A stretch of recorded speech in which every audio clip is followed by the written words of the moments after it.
اب کچھ بات کر لیتے ہیں پنجاب گورنمنٹ کے حوالے سے. ہم تقریباً ہر دوسرے دن پنجاب گورنمنٹ کے کسی نہ کسی نئے انیشیٹو کے اوپر ڈسکشن کرتے ہیں. Green electric bus service Punjab میں ماحول دوست پبلک ٹرانسپورٹ کی توسیع کا ایک نئی کیمپین، ایک نیا منصوبہ شروع کیا جا رہا ہے.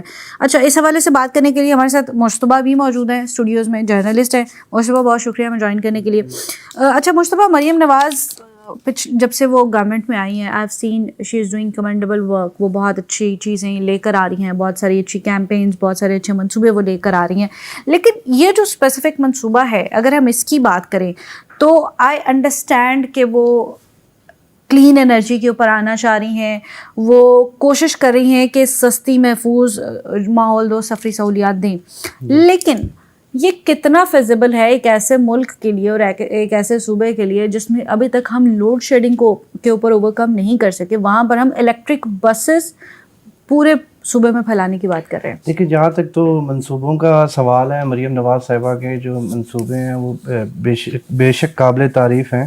اور سب سے اس میں جو امپورٹنٹ بات یہ ہے وہ یہ ہے کہ جو وقت کی ضرورت ہے اس حساب سے الائنمنٹ میں ہو رہے ہیں. کوئی ٹریڈیشنل یا کنونشنل انہوں نے کوئی ایسا منصوبہ نہیں ابھی تک جو ہے جو وقت کی آنے والی وقت کی ضرورت ہے، جو سسٹینیبل سلوشنز ہیں اس کو انہوں نے ٹارگٹ کیا ہوا ہے.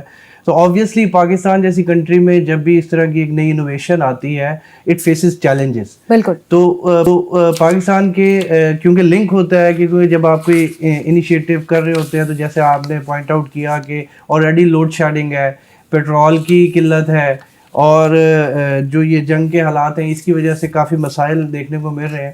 لیکن ان سب کے باوجود یہ ایک بہت اچھا انیشیٹو ہے. یہ آلریڈی لاہور، وزیر آباد، مظفر گڑھ، ڈیرہ غازی خان، ساہیوال، سرگودا، میاں والی میں آپریشنل ہے، اور بڑی کامیابی سے آپریشنل ہے. اس کی وجہ سے لوگوں کو ایکسیس ملی ہے ٹورڈز دا سٹیز جو رورل ایریاز میں رہتے تھے. اور اسٹوڈنٹس کو بھی اسکول جانے میں جو کئی بچے ایسے تھے جو تعلیم نہیں کنٹینیو کر سکتے تھے، لیکن جب سے یہ پروجیکٹس اسٹارٹ ہوئے ہیں تو ان کے لیے شہر جانا یا تعلیمی ادارے تک جانا آسان ہوا ہے، عورتوں کے لیے آسان ہوا ہے. تو اب یہ جو پروجیکٹ ہے، اب یہ لیا، چنیوٹ، سیالکوٹ، اکاڑا اور مری میں اس کا آغاز کرنے جا رہے ہیں. ان کو اب تک جو ہے 1100 بسز اس پروجیکٹ میں فلیٹ میں ان کے شامل ہو چکی ہیں جو آپریشنل ہیں. اچھا دیکھیں، آئی اگری ود یو. میں پھر وہی سوال مطلب اسی ڈائریکشن کی طرف دوبارہ آؤں گی. جب سے حکومت نے ای وی پالیسیز کا اجرا کیا ہے پورے ملک کے اندر اور کوشش کی جا رہی ہے کہ اب ای وی گاڑیوں کو پروموٹ کیا جائے، اور گورنمنٹ نے یہ بھی میک شور کیا کہ جتنے آنے والے نئے پمپس ہیں وہاں پر بھی ای وی چارجنگ اسٹیشنز کو میک شور کیا جائے، ٹھیک ہے.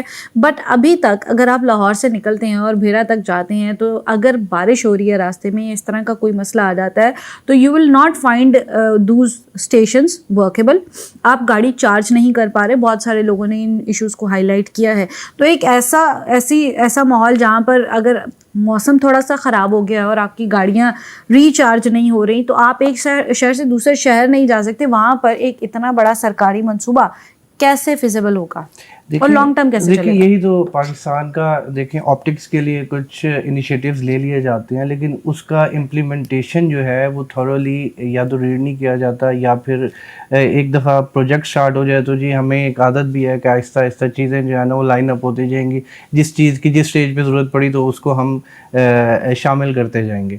تو یہ جو ہے یہ ایک بہت بڑا مسئلہ ہے. آبویسلی اس کی ایک رینج ہوتی ہے، بیٹری جو ہے وہ گاڑی کی جو ایک بیٹری ہے اس کی ایک لائف ہے، وہ اس سے زیادہ نہیں چل سکتی. It needs to be recharge, اور اس کی ایکسیسیبلٹی چاہیے، اور یہ اس کی اویلیبلٹی چاہیے کہ یہ جو ای وی چارجز ہیں یہ ڈیفینیٹلی ہونے چاہیے، اور ایک انٹرولز کے بعد ہونے چاہیے، اور اس کے بارے میں ایک آگاہی بھی ہونی چاہیے کہ کتنے انٹرول کے بعد آپ کو ای وی چارجر مل جائے گا.